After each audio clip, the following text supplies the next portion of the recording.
Hey there guys, welcome to a new video here. So here I'm going to do a little review of the new manager at Birmingham City.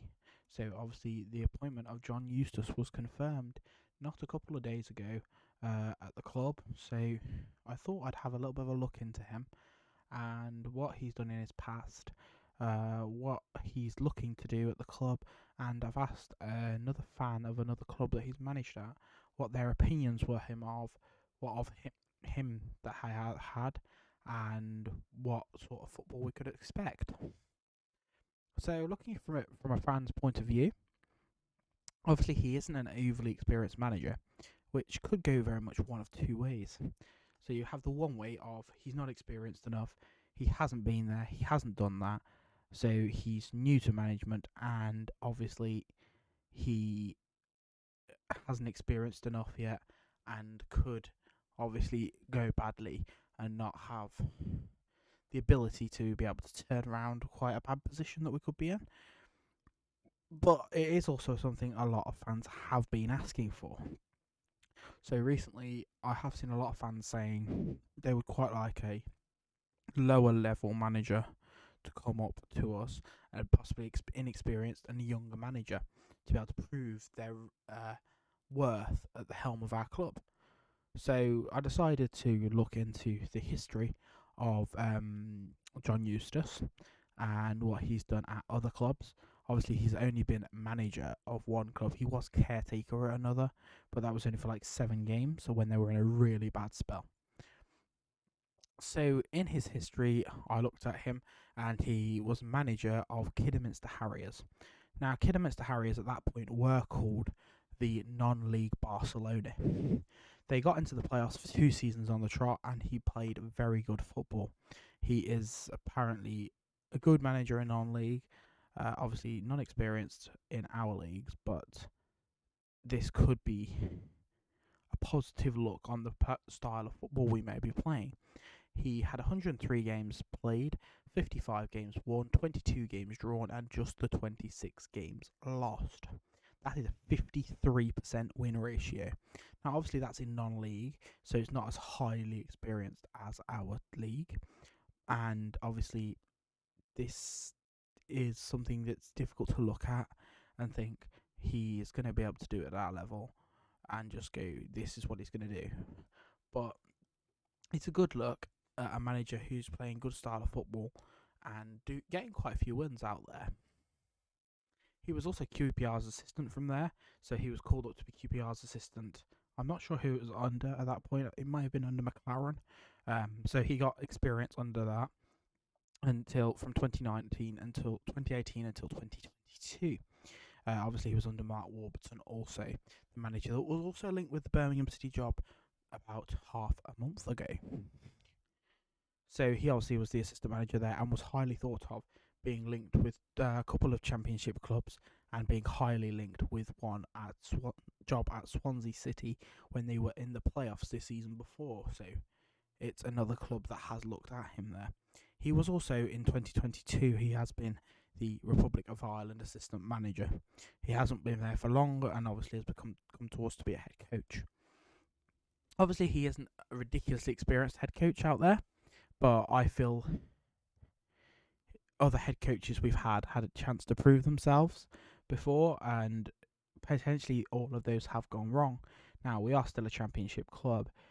We are a club that is looking for a change, a different outlook, a different way of style, and potentially a lot of fans are fed up with the other styles of play, so he's going to play a different style of play. Now, this is something I spoke to a friend of mine, Luke from Non-League YouTube. He is a Kidderminster Harriers fan and has done a lot of content for them also, and a lot of content for Non-League YouTube. So if you want to check him out Non-League YouTube on YouTube and Twitter. He's a very good YouTuber. And a comment from him, I asked him what his opinions on our new manager was, what sort of style of play he played, and what the Kidderminster fans thought of him. What he said was he's an absolutely brilliant coach. His tactical knowledge and ability to implement an attractive possession-based style of football using limited resources was very impressive. He's an incredibly hard worker. He'll be first in and last out every day.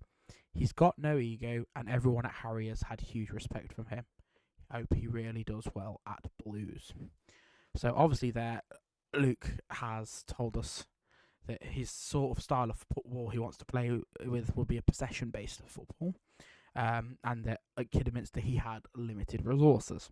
So he used his limited resources and managed to push them up to the playoffs twice, and played good style of football whilst doing so.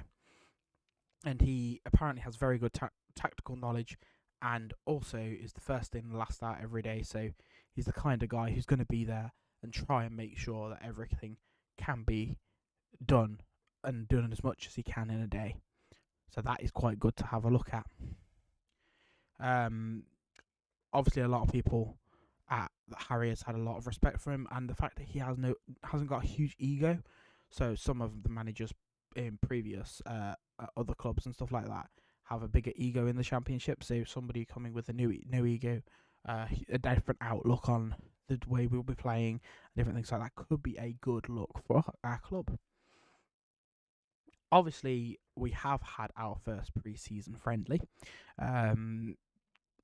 We had it behind closed doors. That was against Walsall. Blues won 1-0. Hogan scored in this. So apparently we played okay, but there's not a lot of footage or anything of that. So not a lot can be said from that game. Obviously, being your first pre-season game, they'd only been back for less than a week. So it's something you can't just look straight at and think, this is good team, this is bad team, this is going to be doing this. They also both only had 45 minutes, both sets of teams. We also had a pre-season friendly against Hensford, which was the under-23s, where they won 5-3.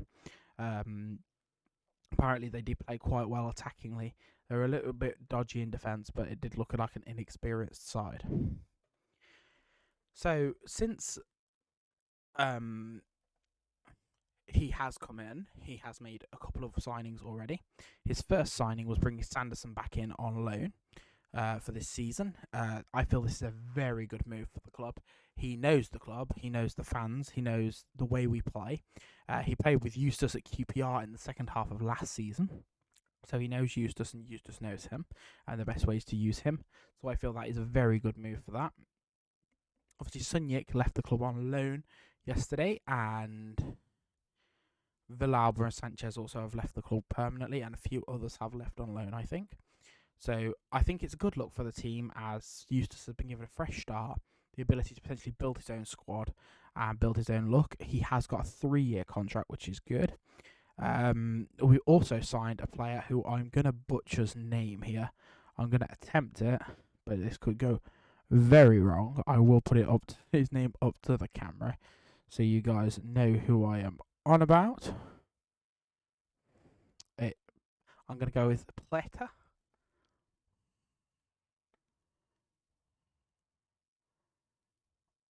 Who also has just very recently, within like the last hour, joined the club on loan from Norwich City. I think he's a winger.